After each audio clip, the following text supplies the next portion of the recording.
Hello, welcome to Season 2 of the SL24 podcast. I'm here with Joshua Sheppard. He is a Sally's freshman, and he is hoping to become a peer lead. Welcome, Joshua. How you doing? Good. How are you? I'm doing good today.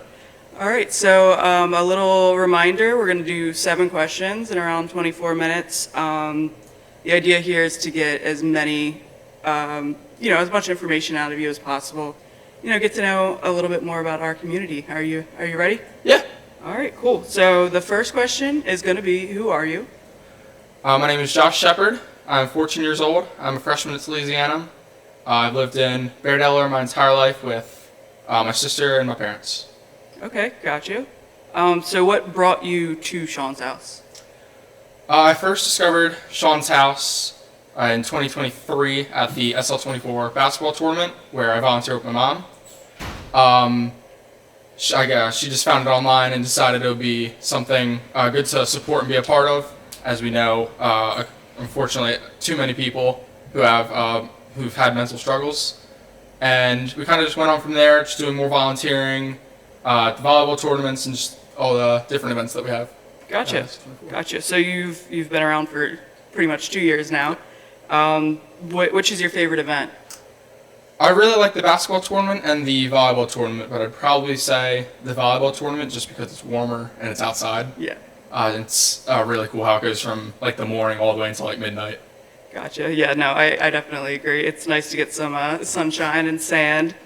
What is your family like? So you mentioned your mom's involved with SL24. Is there anything else we should know about your family, your upbringing? Grew up in Bear. I went to Red Lion from pre-K to kindergarten. Then I went to pre-K to first grade. Then I went to Holy Angels in Newark from first to 8th grade, and I'm a freshman at Sally's. Gotcha. Do you play any sports? I have volleyball tryouts in a week. Gotcha. Okay. So that is something I've been training for. So we might see you playing at the tournament one of these Hopefully. times. That's something I've been hoping to That's try the to get a goal, team for. right? Yes. So growing up in Delaware, sometimes it can be a little slower, I'd say. There is stuff to do, but you kind of have to have like a means to it. So obviously being able to drive and like having money is helpful. But is there anything that you did growing up that you think back fondly on, or you really enjoyed and you want to keep doing, or? I'd probably say going to the beach a lot. My family would go to the Delaware beaches, and then we also go to Avalon, New Jersey a lot. And we used to go with other members of our family a lot as well. And I'd say that's something I really enjoyed, and I still do enjoy. It's something we do a lot during the summer. Gotcha, cool. Aside from, volleyball and volunteering, what else are you passionate about outside of school life? Outside of school life, probably say hang out with friends a lot. Go to a lot of the sports games at Sally, so basketball and football games. Is there anything that you want people to know about you specifically? About me specifically, I'd probably say I'm a pretty nice guy. I'd say pretty nice guy to be around, good to hang out with. All right, so you're well liked and you have a lot of friends, which is good. We're going to move on to the next question. Thank you for that. The next question is going to be, what has been a lock in your life? So a lock is going to be anything that you've struggled with that kind of left a mark on you. I'd probably say an event in my life that was definitely a big lock for me was COVID. Mm-hmm. Because not only was COVID happening, but my mom also had breast cancer during COVID. Mm-hmm. So then being alone, plus having to deal with COVID, and then her having breast cancer, definitely changed me a little bit. I had very big anxiety problems during COVID. And I'd probably say that's something that's made me want to be with SL24 more, as I know how it feels to be anxious, nervous, and alone. So I'd probably say that was a pretty big event that changed how I am today. Yeah, you would have been how old? I was in 5th and 6th grade, so I was 11, 12. Yeah, just definitely a kid, that age that. Yeah, that's really tough. I my first experience with anxiety was probably around the same age, 11, 12. And it's tough, like, especially when you have a world pandemic going on and you're dealing with family troubles like that. I can't imagine how that felt. But, it seems like you turned it into a positive almost, even though it might have changed you a little bit. Was there anything that helped you get through that? During COVID, obviously since we couldn't go anywhere, I did have a therapist that I talked to over the phone. I talked to him probably like once a week. He definitely helped me, and then probably just talking to my parents a lot, and I'd call my friends a lot and just talk to them. So I think just communicating with others definitely helps. Yeah, that's awesome, and congratulations for being so vulnerable and open. I know it's not easy. What was it easy for you to ask for help? Did you kind of know what was going on, or did your parents notice, or? I think my parents definitely noticed, and I noticed as well. When I get anxious, I don't want to eat. Okay. So definitely like not eating is like it's noticeable. Talking to people wasn't really the hard part. I definitely like once I started talking to therapists more often, I warmed up to them more. So I think just over time it became easier. Yeah, definitely. So, would you say that you grew a lot during that time period? I would definitely say I did. Not only because of the age, like that 11, 12-year-old age, like that's definitely a big period of growing, but I'd say I changed a lot mentally as I learned a little bit more how to deal with my anxiety and being nervous. Okay, cool. So you said talking to people helped you a lot, and as a young man, especially, that's kind of part of the stigma is like, you don't want to talk about it. So you're now a freshman at Sally's. Have you carried that mindset into conversations with your friends and your peers? Yeah, I'd definitely say so. At Sally's, it's all boys, so I'd definitely say it's different than at a boys and girls high school. We're definitely more comfortable around each other as we kind of like understand each other a little bit more. So I'd say I definitely carried it with me, with my friends, other teachers, and just how to communicate with them. Yeah, that's amazing, and that also makes a huge mark on like the people around you, because you never know who could be struggling. So when someone is struggling and they see you being open and vulnerable, it makes it okay. Like it makes it, I don't want to say acceptable, but it makes it, it normalizes it. Yeah. So good. That's great to hear. Young people aren't afraid to have conversations like that, and I know you have Sean's room, so you said a lot of people have been going in and out of that? Yeah, a lot of people, whether it be if they're struggling with something or not, but a lot of people have been going in there, just talking with their friends. We have a bunch of couches and like sofas and stuff in there that they can just relax in. So whether it be just to eat lunch, or if they want to be able to talk to someone, we have Miss Onaveris and Father Brian there, and Mr. Dever, so if like they needed to talk to someone, they could. So yeah, I'd say a pretty good amount of people. Okay, so it's a welcoming, warm space. Yeah, definitely. Love that. All right, so thank you. We're gonna move on to the next question, which is who or what has been a lighthouse for you in your mental health journey? I would definitely say my parents have been the biggest lighthouse for me. They definitely helped me during COVID with finding people to talk to, talking to them, and just how to manage my anxiety. With my mom having breast cancer, obviously I was definitely worried about her a lot. But I think talking to her and what she was going through and what I was going through definitely brought us close together and my entire family closer together. Gotcha. Yeah, that makes sense. You keep mentioning like, you learned how to manage your anxiety. Was there anything specific that really helped you, like coping mechanisms, or like some people like music, working out? Music definitely was one. Breathing breathing techniques I definitely learned, and then also just talking to people, like I've said a lot already. Yeah. Yeah. Any specific breathing techniques? Do you use like an app or did you teach yourself? At the time I used an app, I think it was called like Calm or something. Yeah. I think I used that a lot. Okay, cool. So yeah, I think it was. Yeah. All right.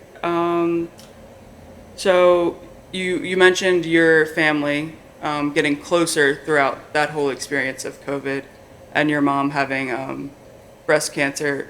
Was that kind of like immediate or like slowly over time thing? So it was a little bit of both. We were obviously in the same house all the time during COVID since we couldn't go anywhere else. But then even though we were still in the same house, Mom was going to get chemo, and then I'd be having online school, and my sister would be having online school, and then my dad could be in his office all day, just working. So I'd say definitely, it obviously definitely brought us closer together, but in kind of both ways. Yeah. So your dad and your sister, they were supportive throughout that time? Definitely. Okay, awesome. What would you recommend to someone if they're trying to be a lighthouse to someone else struggling? I'd probably say to listen to them, talk to them, and like what they're struggling with, and just being there for them. I think being there for someone is one of like the biggest things you can do for someone, because it shows that you want to help them. All right, cool. So we're going to move on to the next question, which kind of goes off the last question a little bit. If you could offer one piece of wisdom or knowledge to someone who, let's say, hasn't reached out yet and like gotten help, and they're struggling with their mental health, what would that piece of wisdom be? I'd probably ask them how they're feeling, what the issue is that they're going through, and how they think I can help them, or what they want to be helped with. Mm-hmm. Would you give any advice? Probably say, like, do they want to go somewhere and talk to people, like here at Sean's house, like if there was a Sean's house near, or like something similar to it in their area, like how if they'd want to do that. Okay, so or something similar. Yeah, don't be afraid to reach out and get help, and there's nothing wrong with struggling. We all have our moments, and there's nothing wrong with it. It's absolutely human to struggle from time to time, and I think the more we talk about that and normalize it, the better off we are. All right, so we're going to move on to the next question. You talked about your friends a lot, so this might be an easy one for you. If you're helping a friend, what are the top 3 things you would do to support them? Top 3 things, I kind of already mentioned them. It would probably be listen to them, talk to them, and just ask how they want to be helped, because obviously when you're going through something, you don't want to be forced to do anything. Mm-hmm. You want to do what's comfortable for you. So probably just ask them how they want to be helped. Okay, yeah, definitely. And what I can do to help them as well. And what would you want a friend to do for you if you're struggling? For me, at least, I'd probably say communication is one of the biggest things. Like, just if someone were to say, phone call me, I wasn't having a good day, and it's right after dinner, they call me and just talk to me. Yeah. Ask how my day was. I'd say that would definitely make me feel pretty good. So, just communication. All right, so we're going to move on to question number 6. How do you cultivate resilience in the face of mental health challenges? Is it something innate, or is it something that needs to be developed?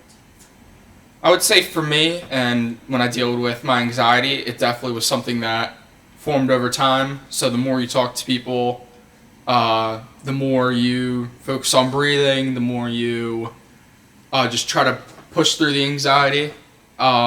It definitely, you like teach yourself kind of how to deal with it.